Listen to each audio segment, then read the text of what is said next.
Hello friends, आज हम start करेंगे क्लास 9 एनसीईआरटी एक्सरसाइज 4.3 का 6 क्वेश्चन है। If the work done by body and application of the constant force is directly proportional to the distance travel by the body.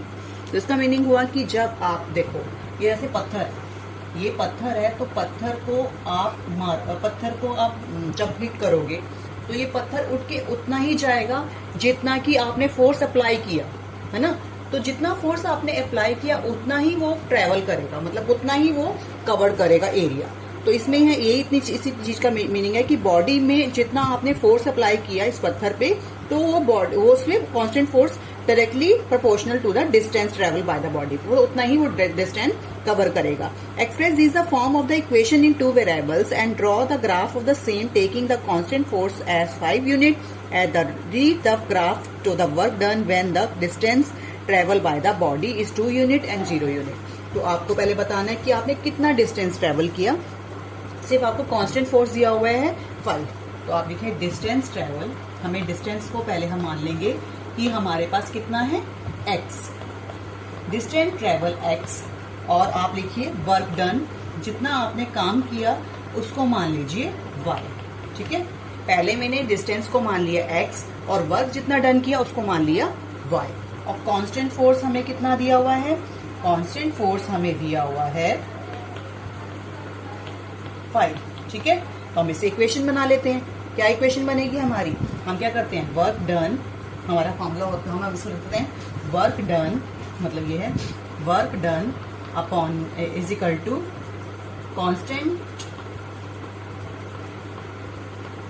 Constant force into distance travel.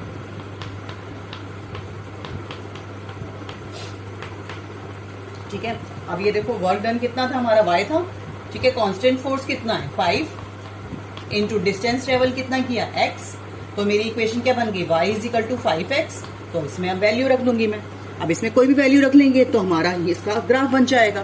तो मैं graph बनाऊंगी, पहले यहाँ पे मैं लिख देती हूँ वैल्यू। ठीक है, इतना क्लियर हुआ। देखिए अब इसके बाद y मैंने एज्यूम किया, अब मैं x एज्यूम करती हूँ 1। अगर मैं x एज्यूम करती हूँ तो मेरी वैल्यू क्या आती है? ठीक है, y is equal to 5 into 1, answer is 5। तो अगर 1 एज्यूम करती हूँ तो मेरा y की वैल्यू कितनी आती है 5। अगर मैं इसी क्वेश्चन में एक और एज्यूम करना है मेरे को, अगर मैं एज्यूम करूँ 0, x की वैल्यू एज्यूम कर लूँ 0, ठीक है, तो मेरा आंसर कितना आएगा 0।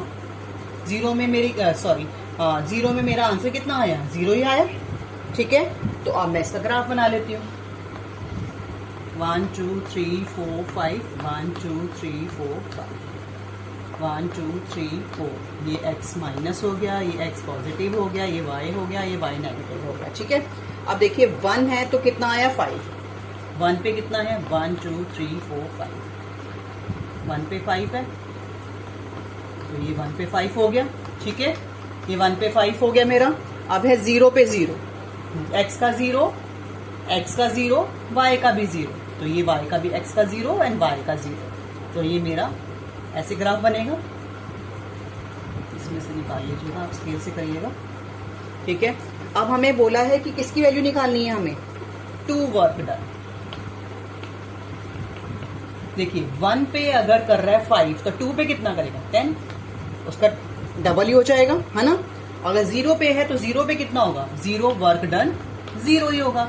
0 पे कितना वर्क डन करेगा 0 ही करेगा, है ना। अगर 1 पे 5 कर रहा है, अगर 1 पे 5 कर रहा है, देखिए ग्राफ को, अगर 1 पे 5 कर रहा है, ठीक है, तो 2 पे कितना करेगा 10 करेगा, उसका डबल ही कर देगा।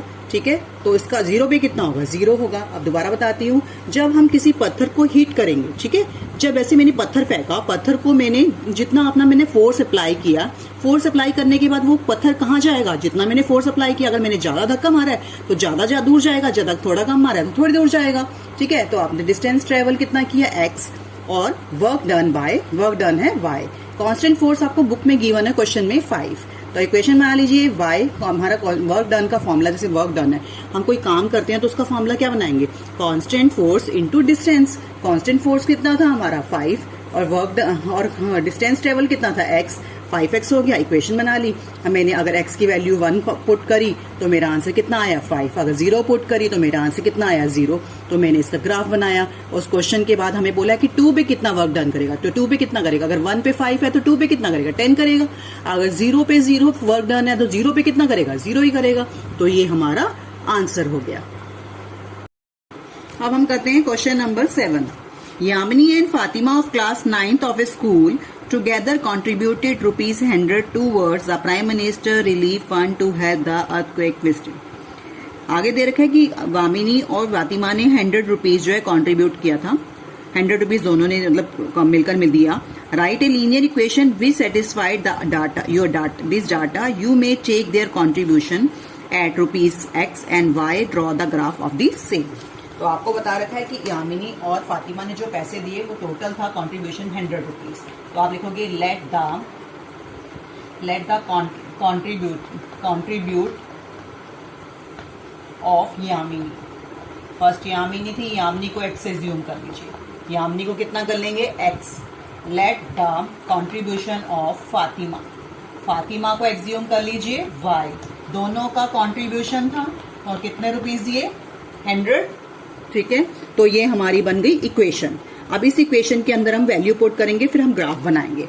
अब इसमें बनाया, अगर मैं ग्राफ बनाती हूँ, देखिए अगर मैं वैल्यू पुट करती हूँ, अगर मैं x एज्यूम करती हूँ 50, x एज्यूम किया 50, तो मेरी y की वैल्यू कितनी आएगी, y is equal to 100 minus 50, answer is 50। तो मेरा आंसर 50 आ गया। अगर मैं ये इक्वेशन मेरी एक बन गई। अब दूसरी इक्वेशन बनाती हूँ, x plus y is equal to 100।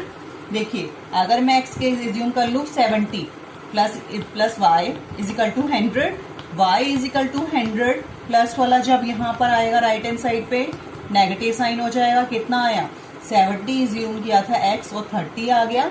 ठीक है, तो मेरी अब मैं इसके हिसाब से अपना ग्राफ बनाऊंगी। ठीक है, अगर मेरा x का 50 है, अगर मेरा x का 50 है तो y का कितना है 50।